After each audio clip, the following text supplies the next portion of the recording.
السلام عليكم ورحمة الله وبركاته، اللهم صل وسلم على سيدنا محمد وعلى آله وصحبه أجمعين.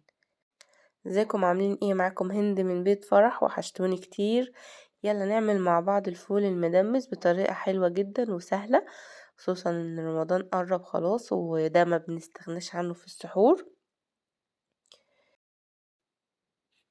معايا نص كيلو فول، بنقيه كويس ونشوف لو فيه زلط او فيه طينة او فيه اي حاجة، او في قشر. انما لو الفول نفسه مكسورة مش مشكلة خالص، زي كده بسيبها.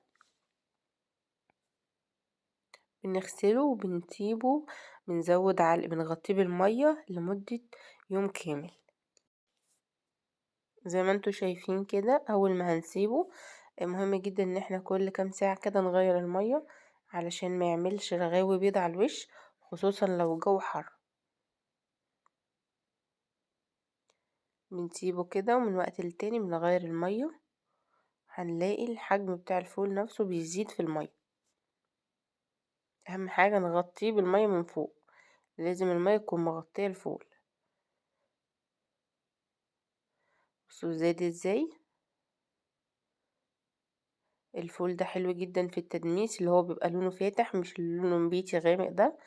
التاني بيبقى ده بلدي، التاني بيعمل قشرة كده ومبيبقاش حلو خالص في التدميس. معانا بقى زي ما انتوا شايفين كده طماطمايه، ومعانا ليمونة، ومعانا عدس، حوالي ربع كوباية عدس ونص كوباية فول من اللي هو بتاع الطعمية او البصارة. مفيش اسهل من الفول ولا احلى من الطريقة ديت. بيبقى ريحته جميلة جدا، خصوصا لما نضيف له دلوقتي كمون وبنخليه على نار هادية. فالفول بتاعنا بيبقى حاجة حلوة جدا، احلى من اللي بنشتريه بره. اللي بنشتريه من بره بيضيفوا له مواد، لان هما مش هيسووه وقت كبير، فبيحطوا له مواد ان هي تستوي بسرعة. ومن الناحية التانية مش هنبقى ضامنين الغسيل بتاعه او ضايفين له ايه، عشان يعني يبقى مثلا باللون بتاعه ده، بيبقى اكيد ضايفين له الوان والكلام ده كله. وفي برضو ناس بتعمل الحاجة حلوة وبتراعي ضميرها، بس الأضمن ان احنا نعمل الحاجات دي في البيت. طالما مقدرتنا ان احنا نعملها فهي حاجة سهلة جدا. بقطع الطماطمية 4 كده، وبقطع الليمونة 2، وبشيل منها البذر.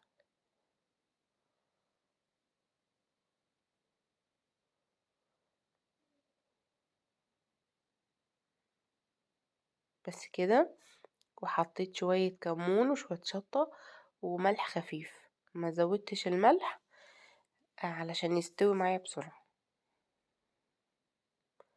هبتدي اجيب مية، تقدري تحطي مية من الكتل او مية من الحنفية عادي، ما بيعملش اي حاجة.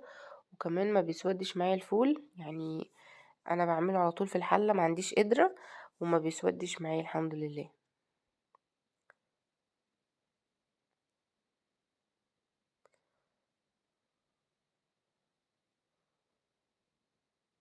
خلاص كده انا غطيته بالمية، وبخليه على النار. اول ما بيغلي جامد معايا بهدي عليه النار.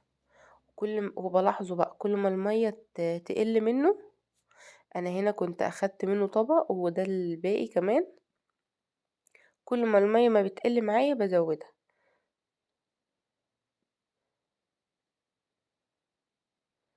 هبتدي اشيل النص ليمونة ده، النصين دول يعني.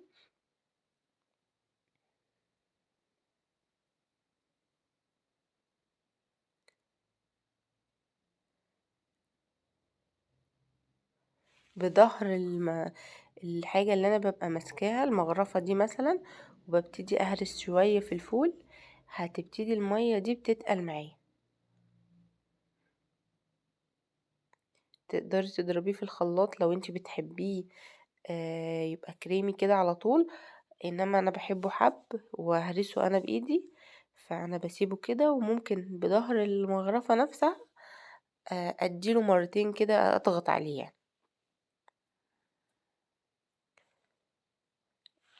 كنت هنا بوريكم ازاي بنعرف ان الفول استوى.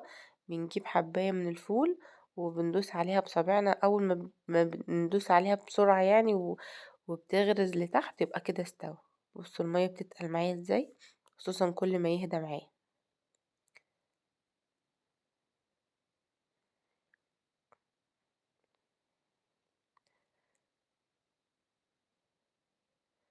هيهدى الفول معايا بقى خلاص كده، هعبيه في الأكياس بالكمية اللي احنا بنحتاجها وخلاص.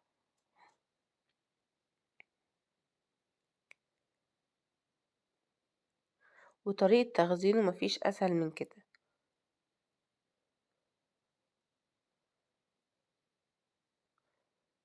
بصوا جميل جدا، واللون بتاعه حلو قوي.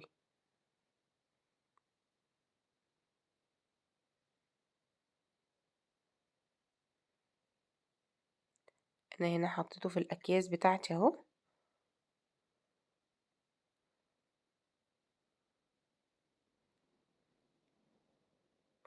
النص كيلو عمل لي حوالي 12 كيس.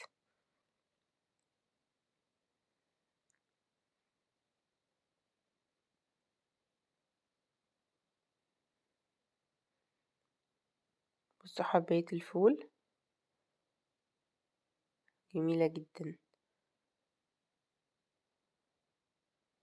حابة تعمليه بالثوم، حابة تعمليه بالطماطم، بالطحينة والزيت، زي ما انتوا عايزين.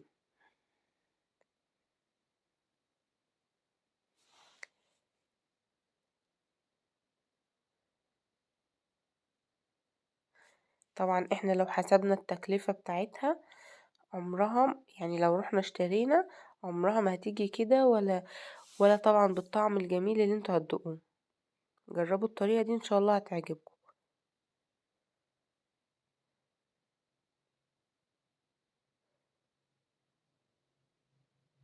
بصوا الفول تقيل ازاي، مش مهروس معايا كمان، يعني هو نص هرسة بس.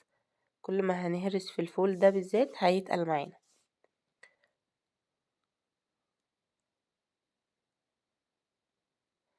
فول بالزيت تقدري تحطي شطة وليمون وتعمليه زي ما انت عايزة، بس في رمضان طبعا ما بيحبش الشطة ولا الليمون، علشان السحور ما يخليناش نشرب كتير.